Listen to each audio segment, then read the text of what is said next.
Welcome to another episode of Talking with Docs. I'm Dr. Brad Wheaton. And I'm Dr. Paul Zalzo. Say, Paul, talking about sleep again. Sleep, one of our favorite topics, one of our favorite things to do. And it is so important for your health, and many people struggle and get poor quality sleep. And this is a massive reason, not only of bad sleep, but all sorts of other medical problems. So what are we talking about today? We're talking about sleep apnea. Sleep apnea. So let's break down that. Sleep, everybody knows what sleep is. You're probably falling into it right now as you watch us. And apnea means to stop breathing. Okay. As opposed to dyspnea, which means shortness of breath. Sounds funny. Dyspnea, shortness of breath. There's a silent P in it. Yeah, those letters should not be next to each other, but they are. Dyspnea, shortness of breath. Apnea is you're not breathing. Right. So there are two main types of sleep apnea. So there's a central cause, and this is usually related to things like strokes or other nervous system problems where your body just actually doesn't have a normal drive to breathe. We're not really going to talk much about that today. We're going to talk about something called chronic obstructive sleep apnea. So chronic meaning it's gone on for a long time, and obstructive meaning something is physically blocking the air from getting from the outside environment to your lungs, which is critical to life. And the cool thing about breathing is it's involuntary. You don't sit there and think, okay, I have to take a breath, I have to exhale, I have to take a breath. It's involuntary, and it's controlled by, you would think, your level of oxygen, right? But you'd be wrong. You'd be wrong. What's it controlled by? It's controlled by your carbon dioxide. Right, the CO2 level, the gas that you're trying to blow off and get out of your body, that level drives the involuntary response of breathing. Right. Fun fact. And another fun fact about that is that's why people get a paper bag when someone's hyperventilating, and you rebreathe into that paper bag, because what happens is there's a whole bunch of exhaled CO2 in that bag, and then you're taking in more CO2, so your CO2 level goes up, so your body has less of a drive to breathe, and it actually helps calm you down. Okay, but don't put a paper bag over your head. Not over your head, just in front of your mouth. What are the causes, or where are the areas of potential obstruction from the outside environment to your lungs? Okay, so we're talking about obstructive sleep apnea, and think of it structurally. How does the air get from the environment into your lungs? It has to go through your face. Your face, yes. And more specifically, your mouth. Yes. And nose. Yes. So the first place where it can get obstructed is through your nose. So if you had either large nasal polyps or if you had severe nasal congestion, that's one way that the air can be restricted from going outside the environment through your face into your lungs. Number one is the nasal congestion or the nasal airway. Okay, and your tonsils. Your tonsils can be inflamed, and that can decrease the cross-sectional area of that pipe that is letting air into your body. So anything like that, inflamed tonsils, that'll decrease that cross-sectional area, decrease the amount of flow you can get into you. Right, so as the air comes in, it goes through the soft tissue portion of your mouth, which is your pharynx, and then into a firmer area called your larynx, and then down into your trachea, into your lungs. So another thing that can obstruct it a little more distally is if you have an abnormal jaw alignment, if you have a severe overbite, it actually can decrease the amount of space down in your larynx. So an overbite is another reason. That would be our number 3. And can I go to obesity now? You can. That's number 4. We always talk about that. Comes up in a lot of our videos. We do apologize. But yeah, obesity is, I'm going to say, maybe one of the more common causes of obstructive sleep apnea. Is obesity, because as you fall asleep, especially if you're on your back, your muscles relax, and an abundance of tissue may push back and close that area that the air has to go through and come out of. And yes, as we gain weight, we do preferentially deposit fat in the soft tissue parts of our pharynx, and that's more common in men than women until menopause, and that's when actually becomes the great equalizer, and then the rates are about the same. So now you know the 4 causes of where air can be obstructed on the way down to your lungs. Next, we'd like to talk about risk factors. So what are some risk factors that we can identify in patients that increase the chances that they could have sleep apnea? Well, we mentioned it, obesity, right? That's going to be a risk factor. Right, for sure, obesity is a risk factor. Number 2 is being male. So they did some studies where 24% of males would have 5 apnea episodes per hour, and women would have 9% of those people would have it. It doesn't necessarily mean they have sleep apnea, but what they did find is that 4% of all males and 2% of all females do in fact have sleep apnea. So it's a 2-to-1 risk. That's a pretty common thing. It's very common, yes. And like a lot of things in life, increasing age can contribute to it, right? You're not going to see a lot of kids with sleep apnea, but as we get up over our 50s, then the prevalence of sleep apnea is a little bit higher. So your midlife crisis isn't the losing your hair or getting convertible. It's like, oh man, I'm starting to snore a lot more. I can't breathe when I sleep. Right. Another risk factor is abnormal anatomy of your jaw. So if you have either a small chin or an offset jaw, that can mechanically obstruct your airway. So that's slightly different and seems to be less modifiable, but it's just the way that kind of you're made and certainly can increase the risk. Anything else? I think that's about it. Okay, so those are the risk factors. Okay, so we told you how breathing is regulated.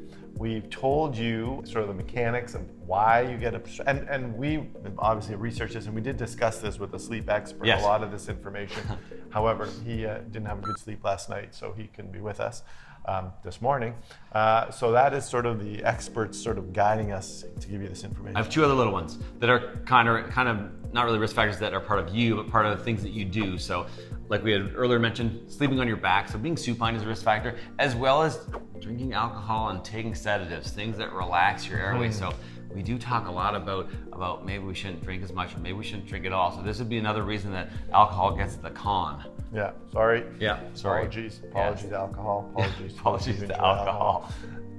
Okay. So what's the big deal? What's a problem? Can you just go through life happily with your snoring and sleep apnea? Sure, your partner doesn't like it, but what's the problem with having sleep apnea? Okay, so then we could probably talk about the symptoms. So why does it even matter? What if you say, well, I have sleep apnea, I don't have any symptoms? Well, okay, first we talked about snoring. So obviously people that have sleep apnea snore, but it's not really just a snoring problem, right? It is altering the amount of oxygen that gets into your body. And that can lead to, if you don't get a good sleep, you can be tired during the day. And it's something called daytime somnolence. And this is not only difficult for concentration and performing your job, but actually increases your risk of having a car accident by 7 times. Whoa. Yeah, Okay. so daytime somnolence. Okay. The other symptom that we were going to talk about is one that you wouldn't think about very often, but it is mentioned: depression. Yes. If you're not getting a good sleep, you could be depressed throughout the day. That could be one of your causes of depression. Yeah. Similar to that, and maybe causes of that, having headaches, having fatigue, and being irritable. These all alter your ability to perform your daily activities and can lead to depression for sure. Okay. Any other No, major that's pretty good. symptoms? Some people say that even they can get night sweats. So night sweats is a very non-specific symptom, but likely related to that chronic stress that your body's experiencing. Some people can actually soak the sheets and be worried about things like cancer or a fever or an infection of some sort. So it can even lead to night sweats because it has such a broad effect on your normal function.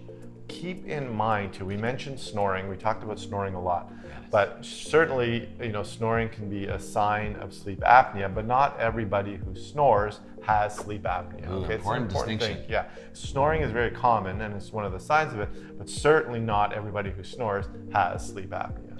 Okay, so now we got the risk factors, we got the symptoms. What medical problems can this lead to? And I think this is the shocking part for people. It shocked me when I learned Because about it's this. really serious. One of the most alarming things that I learned about sleep apnea can cause an arrhythmia, particularly atrial fibrillation. Right. Okay, which is an irregular heart rate that can have a lot of medical consequences associated with it. So sleep apnea is one of the leading causes actually of atrial fibrillation. And we did a video about atrial fibrillation with Dr. Heffernan, a cardiologist, and he actually said that for the surgical interventions for AFib, they actually won't even do it a lot of times unless you've had your sleep apnea addressed and treated. So, sticking with the heart, there are 2 other ones: high blood pressure and heart attacks. So this puts so much stress on your body that your heart rate and blood pressure go up. This causes stress to your heart and can lead to a heart attack. And another heart one would be congestive heart failure. It can actually lead to failure of the heart, in parcel with the other things that you mentioned. Yes, in addition to stroke and even diabetes. And a lot of people are like, wow, that doesn't make any sense. Why does sleep apnea cause diabetes? So a lot of people say, well, maybe isn't it because they're overweight and then that caused their diabetes? Well, no, that seems to be an independent risk factor that the amount of stress, so often elevated cortisol levels and chronic stress in your body, can lead to an abnormal way for your body to deal with glucose stress. So this actually can lead to diabetes. And what they've shown is that if you lose weight, sometimes you can get your diabetes under control and improve your sleep apnea, but it's not necessarily specifically related to that. And obesity. I know. This is the vicious cycle. Obesity is a risk factor for sleep apnea, and sleep apnea can cause obesity. Is it the chicken or the egg? Yeah. We don't know. Probably the obesity came first, and then the sleep apnea is making it worse.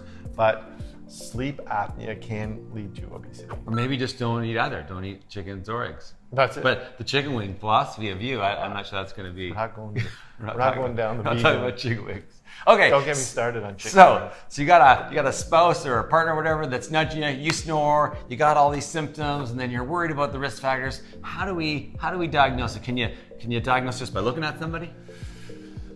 No, you can't diagnose it by looking at somebody, but you can identify risk factors Sure. by looking at someone. Okay. Sure. If you're suspicious. Yeah. But is there a test? Yeah, it's a sleep test. Yeah. You got to go do a sleep test, okay? Now, you were speaking to our sleep expert who was mentioning that there are some at-home sleep tests you can do. Right, so in Canada, mostly you go to a facility, but now in the US, apparently they have transitioned a little bit more to home testing where the parameters that they can measure are a little less. They actually put electrodes on your head and on your chest, so they measure your heart, brainwave activity, breathing patterns, blood pressure, all of it in the sleepover version. But at the home test, they measure slightly less, but really they're looking for periods of prolonged stopped breathing. Yeah, and you might even get a cue from your partner saying, hey, I had to shake you because it sounded like you stopped breathing for a while. That's right. Or people describe waking up really short of breath and having a severe fear, anxiety, like an imminent feeling of death, that they were like afraid because they hadn't been breathing. And that's your body, when you stop breathing, your CO2 slowly accumulates, and then that goes to your brain. Your brain says, hey, breathe.